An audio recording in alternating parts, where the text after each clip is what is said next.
salah satu sunnah yang dilupakan. Dan termasuk salah satu sunnah yang dilalaikan oleh banyak manusia ketika mereka berada pada bulan Dzulhijjah. Yang pertama adalah memperbanyak takbir.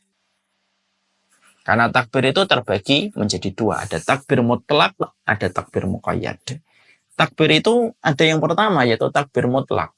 Takbir yang diucapkan, disenandungkan, tidak terikat kepada waktu dan tidak terikat kepada kondisi apapun. Ini namanya takbir mutlak. Allahu Akbar, Allahu Akbar, Allahu Akbar. La ilaha illallah, wallahu akbar. Maka pada tanggal 1 sampai tanggal 9, dari tanggal 1 sampai tanggal 9, maka kita disunahkan untuk memperbanyak takbir yang dinamakan dengan takbir mutlak. Kapan saja. Dan itu merupakan salah satu di antara sunnah kebiasaan Rasulullah SAW yang ditiru oleh para sahabat.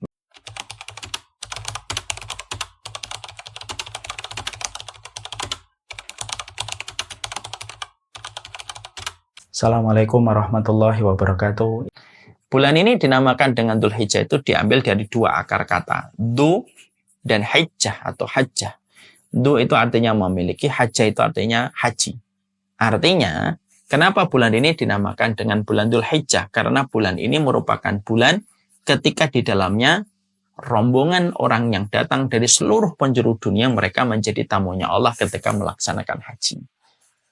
Bulan yang memiliki haji itu ya bulan Dzulqa'dah dan Dzulhijjah. Puncaknya haji itu ya wukuf dan itu hanya di bulan Dzulhijjah. Puncaknya haji itu wukuf dan itu terjadi pada tanggal 9 bulan Dzulhijjah. Maka itulah kenapa dinamakan bulan ini dengan bulan Dzulhijjah. Diambil dari kata dzu yang artinya memiliki, hijjah yang diambil kata hajjah yang artinya adalah orang yang sedang melakukan perjalanan haji. Setelah kita paham arti dari Dzulhijjah, apa yang harus kita lakukan dan kita kerjakan? Maka yang pertama yang harus kita perhatikan, dan ini termasuk salah satu sunnah yang dilupakan. Dan termasuk salah satu sunnah yang dilalaikan oleh banyak manusia ketika mereka berada pada bulan Dzulhijjah. Yang pertama adalah memperbanyak takbir. Karena takbir itu terbagi menjadi dua. Ada takbir mutlak, ada takbir muqayyad. Takbir itu ada yang pertama yaitu takbir mutlak. Takbir yang diucapkan, disenandungkan, tidak terikat kepada waktu dan tidak terikat kepada kondisi apapun. Ini namanya takbir mutlak. Allahu Akbar, Allahu Akbar, Allahu Akbar. La ilaha illallah, wallahu akbar.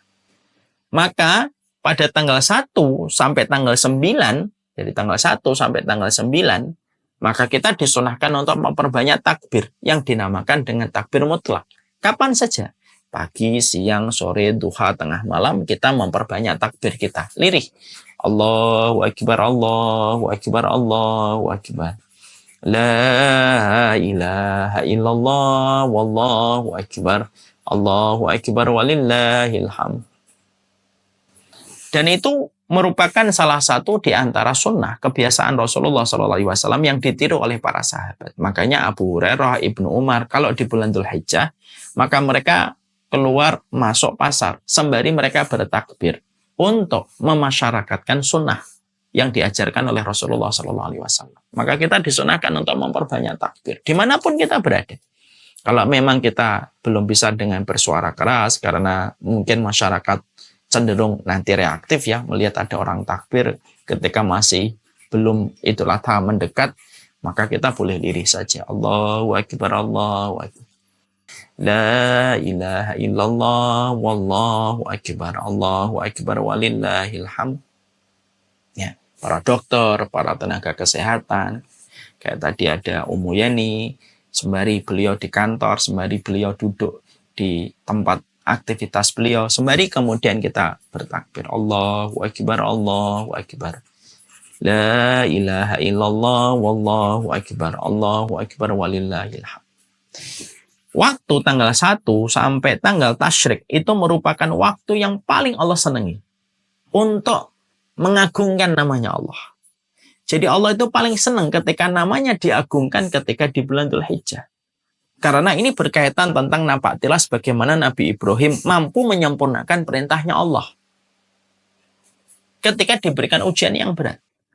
Dan ini menjadi sebuah pengingat kita bahwasanya tidak ada yang paling besar pada kehidupan kita kecuali adalah Allah ketika kita bertakbir. Dan fungsi dari takbir itu bukan sesuatu yang kosong. Tapi fungsi dari takbir itu mengingatkan, shock terapi untuk kita bahwasanya tidak ada yang paling besar kecuali adalah Allah. Dan Allah paling senang setiap bibir kita yang basah ketika 13 hari yang pertama di bulan Dzulhijjah, kemudian kita bertakbir. Antara tanggal 1 sampai tanggal 9, maka kita bertakbirnya kapan saja, di mana saja. Baik itu dengan suara keras, silahkan. Dengan suara pelan-pelan, silahkan. Dan ini harus kita perhatikan dan termasuk sesuatu referensi yang kita harus sampaikan kepada keluarga kita. Makanya kan keluarga kita harus kita dudukkan, kita ajak ngomong. Anak-anak kita ini bulan Dzulhijjah banyak takbir. Takbirnya kapan saja. Sembari nunggu ketika kita mau puasa, kita mau berbuka, nunggu makanan kita disiapkan. Allahu Akbar, Allahu Akbar. La ilaha illallah, wallahu akbar. Allahu Akbar, walillahil hamd. Kita bertakbir. Ada takbir yang kedua yang disebut dengan takbir muqayyad. Takbir muqayyad itu takbir yang diucapkan karena terikat dengan kondisi dan keadaan. Ketika sudah tanggal 10, ketika kita sudah sholat Idul Adha, kita kemudian bertakbir dengan takbir muqayyad. Takbirnya habis sholat. Dan itu dilakukan dalam kurun waktu 4 hari, tanggal 10, 11, 12, 13. Selesainya pada waktu asar, tanggal 13 hari tasyrik. Dan itu tidak bisa dilakukan kapan saja, naik mobil takbir, enggak. Takbirnya habis sholat bersama dengan imam. Maka itu disebut dengan takbir muqayyad. Takbir mutlak, ada takbir muqayyad. Dan itu dilaksanakan pada tanggal 1 sampai tanggal 13 hari tasyrik. Dan itu menunjukkan kepada kita ini salah satu di antara pengagungan. Sembari dengan kita bertakbir menghadirkan kembali makna betapa besarnya Allah dalam kehidupan. Selain Allah itu kecil, remeh, temeh. Dibandingkan dengan keagungan dan kebesaran Allah di dalam nama dan sifat-sifatnya. Tentunya bertakbir tidak boleh kita bertakbir tanpa kita menghadirkan konsep merenung secara utuh tentang takbir yang kita ucapkan. Harus mindfulness. Jadi harus betul-betul sadar sesadar-sadarnya tentang takbir. Bahwasanya kalau sudah bertakbir, apapun masalah dunia, apapun risiko, apapun hal-hal buruk yang kita khawatirkan, semuanya hilang.